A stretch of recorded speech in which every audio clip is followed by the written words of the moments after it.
wabarakatuh. Selamat datang kembali di Haryana Official. Mbak semuanya, gimana kabarnya ini hari? Sehat? Semoga sehat selalu nggih Mbak neng perantauan nggih. Amin. Semoga Mbak semuanya terhindar dari mara bahaya. Amin. Semoga dipermudah segala urusan sampean nggih Mbak. Amin ya robbal alamin. Nah, Mbak, kali ini kita bakal membahas kasus salah satu WNI yang bekerja di negara Jepang. Iki telah melakukan percobaan pembunuhan terhadap warga lokal, dan iki lumayan viral di Jepang, kemudian di sosmed kan kawan. Mungkin kebanyakan dari kawan-kawan PMI Hong Kong kui tidak mengetahui kasus ini, tapi rata-rata yang kepo dan pengen tahu ini adalah PMI yang kerja di Taiwan ataupun di Jepang. Mungkin banyak juga yang bertanya bagaimana kronologinya, kok bisa si WNI ini sampai melakukan kejahatan di negara Jepang sana. Silakan disimak videonya sampai habis, semoga ada manfaatnya dan menambah wawasan kita. Dan ini adalah pembahasan dari channel ini buat sampean semuanya. Oke kan kawan, kejadiannya adalah tanggal 18 November 2024 jam 5 sore. Jadi 17 PM kuwi sore ya, di daerah Kakegawa, Jepang sana. Sepas iki ada seorang pria sing umure 24 tahun iki telah melakukan percobaan pembunuhan terhadap pasangan lansia sing umure 87 tahun dan 78 tahun kan kawan. Jadi ki pasangan lansia di Jepang sana. Nah, pria iki awale menekan bel intercom. Sama ngerti kan bel intercom yang bagaimana ini ya? Bel intercom. Nah, dia tuh menekan bel itu, kemudian si laki-laki ini kan kawan sembunyi kan kawan. Jadi ketika salah satu dari lansia itu melihat siapa sih yang menekan bel rumahku, dia tidak melihat bayangan di luar sana kan kawan. Karena laki-laki ini setelah dia menekan bel, dia sembunyi karena dikira yang pulang itu adalah anaknya dia. Maka salah satu lansia ini membuka pintu kan kawan. Setelah dia membuka pintu, karena nggak ada jawaban dan bahkan tidak ada bayangan apapun di luar sana, tetapi bel dia berbunyi. Mungkin dikira anaknya dia main-main kali ya. Karena sebelum kejadian itu tidak pernah ada kejadian kasus-kasus seperti ini di daerah Kakegawa. Itu kenapa si lansia ini berpikir positif kawan. Jadi dia buka nih pintunya. Tapi ketika dia buka pintu, langsung salah satu lansia ini yang buka pintu tadi iki diserang kan kawan oleh laki-laki yang memakai jaket hitam, celana hitam, pakai masker, diserang dengan pisau. Jadi karena adanya penyerangan ini di bagian muka, yang buka pintu iki terdapat luka, dan bagian tubuh lainnya iki juga luka kan kawan. Iki penyerangan pertama yang dilakukan oleh si pria ini. Kemudian si pria ini sudah melakukan penyerangan yang pertama tadi, korban pertama, barulah si pria ini melakukan penyerangan pada korban kedua. Jadi kakek nenek tadi diserang kan kawan. Karena si kakek itu melakukan perlawanan terhadap si pelaku ini, akhirnya terjadilah baku hantam di situ. Dan karena kejadiannya jam 5 sore dan adanya keributan, anaknya yang perempuan pulang kan kawan.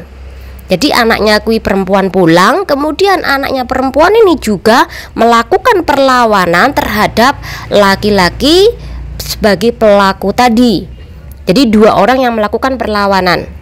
Selang beberapa waktu anaknya lagi pulang kan kawan. Jadi ketika ada 3 orang yang melakukan perlawanan terhadap pelaku, alhasil pelaku ini melarikan diri kan kawan, karena adanya tiga yang melawan tadi. Nah, karena dia kewalahan, dia melarikan diri melalui pintu belakang rumah korban. Tetapi naasnya pelaku ini ketinggalan sandale dan juga maskere, serta dia tertinggal juga pisaunya dia. Jadi ada 3 bukti iki tertinggal di TKP. Jadi masih iki tidak memakai masker ketika dia kabur tadi.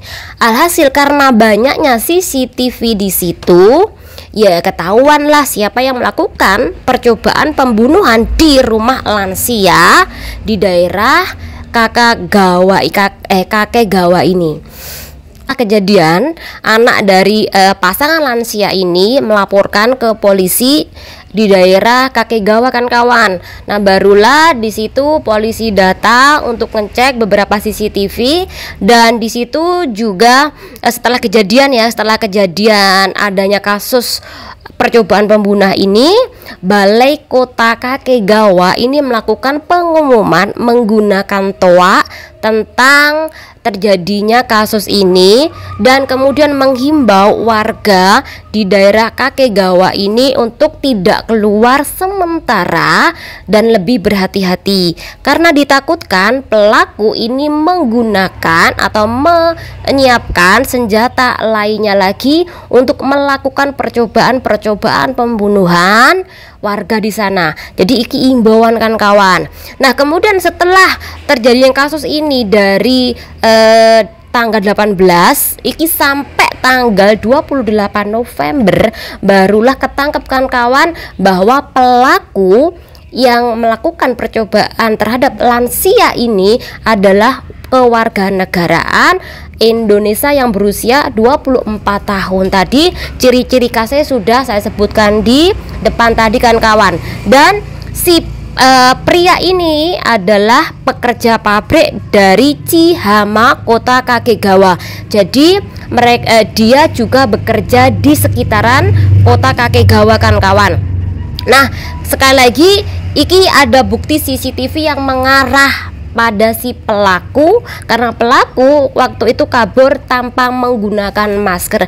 Jadi mudah terdeteksi kan kawan bahwa iki adalah pelaku. Kemudian adanya pengecekan di beberapa situs-situs komputer dari pihak kepolisian, baru diketemukan tanggal 28 November pelakunya.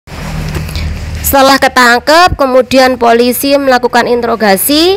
Nah, si pelaku ini tidak. Jadi setelah polisi menangkap si pelaku ini, adanya interogasi. Nah, si Mas iki nggak ngaku kalau dia iki pengen mateni atau pengen membunuh lansia ini. Dia iki secara nggak sengaja cuman melukai saja, dan iki belum diketahui motif dari perbuatan Masih. Kenapa waktu itu dia melakukan penyerangan terhadap lansia itu. Tapi menurut komentar yang saya baca, iki kemungkinan besar pria ini atau Masih iki pengen merampok di rumah lansia ini, karena kita tahu bagaimana hidup di Jepang sana.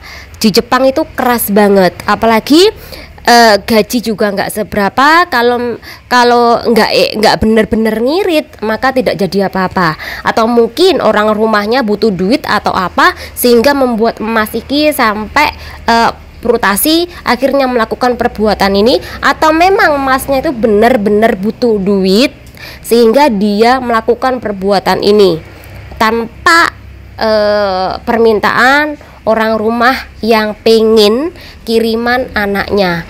Jadi untuk kasus ini belum jelas motif dari pelaku. Jadi kita nggak bisa menyalahkan kenapa Masih sampai melakukan itu dulu. Apakah memang ada tekanan dari keuangannya? Mungkin dia sendiri yang tertekan, atau mungkin tertekan ketika bekerja di negara orang aturannya, karena kita tahu bahwa Jepang itu menganut sistem pekerja keras. Jadi kalau mas-mas, mbak-mbak nggak niat kerja neng Jepang, iki jangan kerja di Jepang, karena Jepang sama Hong Kong sama Taiwan, Korea kuwi beda. Jepang itu menganut sistem kerja keras, kerja cepat, kerja bagus. Karena menurut mereka prinsipnya mereka waktu adalah uang. Mungkin kalau kerja di Taiwan kui masih bisa santai, agak rileks, agak santai. Tapi kalau Jepang, jangan Anda mencoba-coba untuk bekerja di sana ketika Anda kui nggak siap kena kerja cepat, diharuskan pinter, diharuskan kerja cepat. Time is money. Kalau nggak siap jangan kesana yang mas, karena ketika sampean kui nggak siap, sampean pasti stres. Gak hanya stres karena tuntutan kerja, mungkin juga karena kanan dari mandor pabrik membuat sampean stres. Kemudian mungkin orang rumah juga butuh biaya gaji sampean, karena mereka sudah terlanjur utang ke orang lain atau kemanapun. Jadi membuat sampean stres, akhirnya sampai melakukan perihal seperti ini. Tapi sekali lagi, jangan sampai maling melakukan kejahatan di negara orang. Semoga bermanfaat channel ini. Wassalamualaikum warahmatullahi wabarakatuh. Oke, untuk masih siapa yang melakukan percobaan pembunuhan dalam kasus ini, tidak aku sepil ya wajah masih, tapi ya masih tinggi terus ganteng. Tapi sekali lagi, tinggi ganteng bukan jaminan ketika dia punya perilaku sikap yang baik. Semoga bermanfaat channel diri. Wassalamualaikum warahmatullahi wabarakatuh. Bye.